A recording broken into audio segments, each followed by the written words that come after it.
লাল চিকেনের ঝোল কে কে খেতে চাও চলে আসো আমাদের বাড়ি। তো কেমন হয়েছে রান্নাটা কিন্তু অবশ্যই কমেন্টে জানিও। আমিও কিন্তু চিকেন রান্না করতে পারি, এটা আমি মোটেও আমি এক্সপেক্ট করতে পারিনি যে আমি এত ভালো রান্না করতে পারি। Hello everyone, welcome to our new blog. তো সবাই কেমন আছো বলে ফেলো। আর এখন তো পুজোর সিজন চলছে ভাই, বলো কে কি কেমন কেনাকাটা করলে। তো আমিও কিন্তু কেনাকাটা করতে চলে এসেছি, প্রায় আজ নিয়ে 2 দিন বেরিয়ে পড়েছি। তো আজকে কিন্তু চলে এসেছি আগে সোদপুর। ড্রেসটা দেখো, জাস্ট ওয়াও, এর কাজটা যে এত সুন্দর সিকোয়েন্স দিয়ে কি সুন্দর কাজ করা ছোটো ছোটো। আর এই দোপাট্টাটা দেখো, দারুণ পছন্দ ছিল। বাট আমার হেয়ার স্টাইলটা আজকে এমন ছিল, তো আমার ড্রেসটার সঙ্গে আমাকে ঠিক ভালো লাগছিল না। আর এই যে ড্রেসটা পরানো রয়েছে যে ডলটাকে, এই ড্রেসটাও আমার খুব সুন্দর লেগেছে। আসলে আমি সেম কালারই একটা ড্রেস নিয়েছি, 3 পিস বলতে পারো এটা। তো আমি যখন নিয়েছিলাম তখন এই ডিজাইনটা ছিল না, অন্যরকম ডিজাইন আমি নিয়েছি।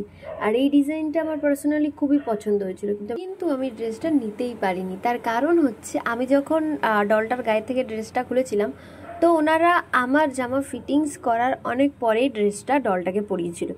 তো আমার নীলে প্রায় এক কালার হয়েছে, তো দুটো, তাই জন্য কিন্তু আমি নেইনি। কিন্তু ওরা বারবার আমাকে সাজেস্ট করছিল যে দুটো নিয়ে নাও, কিন্তু বলো এক কালার নিয়ে আমি কি করব। তো দেখো, এখানে কিন্তু খুব সুন্দর সুন্দর 3 পিসের কালেকশন আছে।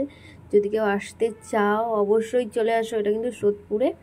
তো দেখো, আমার তো খুব ভালো লাগছিলো, প্রতিটা collection just awesome and outstanding লাগছিল। আমার তো মনে হচ্ছিল দোকানের যত জামা আছে সবই আমি নিজেই, আমার যদি নিজস্ব টাকা থাকতো না, আমি সব জামা তুলে নিয়ে আসতাম আমার যা যা পছন্দ হচ্ছে। আজকে ভেবেছিলাম যে সোদপুরের থেকে ড্রেস কিনে বাড়ি চলে আসব, কিন্তু সোদপুরে গিয়ে তো 3 পিসের অঢেল ছিল, বাট আমার যেটা পছন্দ ছিল সেইগুলো পাইনি। তো দেখো কতটা ভিড় সোদপুরে। আমি তো ফার্স্ট টাইম এই যে সোদপুরের এই স্টেশনে আসলাম, তো এই টাইমটা নাকি প্রচুর ভিড় হয়, আর অনেক লোকে ধূপধাপ করে পড়েও গেছে, কি বলবো। আর দেখো, আমরা সোদপুর থেকে মার্কেটিং করে কিন্তু আমরা চলে এসেছিলাম সিরা মার্কেটে। তো এটা এসপ্ল্যানেড ওই দিকটা আমি ঠিক চিনি না রাস্তাঘাট, তবে আমার হাজব্যান্ডের সঙ্গে নিয়ে এসছি। আর দেখো এখানে কত জামা কাপড় চারপাশে। আমার না এই ফুটপাথের জামা অনেক বেশি প্রিয়, কিন্তু আমার হাজব্যান্ড এত অসভ্য যে আমাকে সেই সমস্ত জামা আমাকে পছন্দ করতে দেয় না। তার জামা হচ্ছে সে পছন্দ করবে, তার জামা বলছে আমার জামা, আর আমার যা যা পছন্দ হয় তার সেইটা পছন্দ হয় না। জামা পছন্দ হলেও তার কোয়ালিটি ভালো লাগে না। সারাদিন ধরে এত ঘোরাঘুরি করেছি না, খুব খিদে পেয়ে গেছিলো। তো হাজব্যান্ড বলছিল একটু ফুচকা খাবে নাকি, আমি বললাম হ্যাঁ আচ্ছা দাও, ফুচকা খেতে মানা নেই কোনো। তো দেখো, সারাদিন বললাম না এত ঘুরেছি ড্রেসের জন্য, তবুও কিন্তু আমি আমার মন মতো ড্রেস কিন্তু পেয়েছি।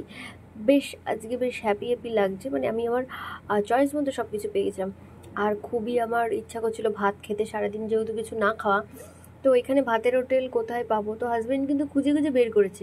বের করবে না কেন, আগে ওর এখানে আসা আছে মার্কেটিং করতে, আর এইখানেও খাওয়ারও টেস্ট করা রয়েছে। তো বললো এখানের টেস্টটা খুব ভালো, তুমি ট্রাই করতে পারো। ট্রাই কি ভাই, আমার এত খিদে পেয়েছে আমি তো খেয়েই নিয়েছি। তো দেখে তো মনে হচ্ছিলো খুব ডিলিশিয়াস হবে। তো খাওয়ার পর বলছি ভালোই ছিল, তবে এই চিকেনটা না অতটা ভালো টেস্টি ছিল না। ডালটা যতটা না ভালো ছিল, চিকেনটা অত যতই হোক, এইখানকার লোক কি আমাদের মতোই রান্না করতে পারে। যাই হোক, ভালো ছিল, খারাপ বলবো না। চিকেনটাই জাস্ট একটু তো এতটা ভাত নিয়ে ফেলেছি না, খিদের চোটে যে লাস্টে একটু বেশি হয়েছিল, আমি আর আমার হাজব্যান্ড ভাগ করে নিয়েছিলাম। আর খিদে যা এত পাচ্ছিল, সে কি আর ওরা তর্স হইতে পারছি না, নিজেরা নিয়ে নিয়েছি। আমি তো বলছি তুমি আমায় দাও, আমি আর পাচ্ছি না ওই ভাত বেড়ে নিতে, আমার এতটাই খিদে পাচ্ছিল। আমাকে যদি কেউ বাইরে এসে বলে, কোনো ঘুরতে গেলে বলতে পারো, কোনো শপিং আর নর্মাল কোথাও গেলে যদি কেউ সাজেস্ট করে তুমি কি খাবে, আমি বলবো আগে বিরিয়ানি, নয়তো ভাত ডাল চিকেন এইরকম। আমার তাছাড়া ওই ফ্রাই ট্রাই এই সমস্ত অতটা আমার বেশি পছন্দের না। যাই হোক, আমার তো খাওয়া দাওয়া একদম কমপ্লিট হয়ে গেল, আমরা বাড়ির দিকে কিন্তু রওনা দিচ্ছি। আর আমরা কিন্তু যাচ্ছিলাম মেট্রো করে।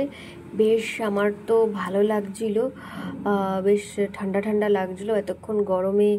দোকানে যেহেতু তাও এসি ছিল, বাইরে তো ভীষণ পরিমাণে গরম, আর এতটা গ্যাদারিং ছিল আর কি বলবো, মাথাটাই খারাপ হয়ে গেছে। আর এই ভেতরে এসে জাস্ট নিজেকে নিজে একটু কুলকুল লাগছে, আর মনে হচ্ছে কখন বাড়ি যাব আর একটু বিশ্রাম নেব, এতটাই অসহ্য লাগছে মার্কেটিং করে আজকে। তো কি আর বলবো, আজকের জার্নিটা খুব বাজে ছিল যাওয়া আসা। আজকের ভিডিওটাতে কিন্তু একদমই ছোট, তো তোমরা কিন্তু মন খারাপ করো না। তো টাটা।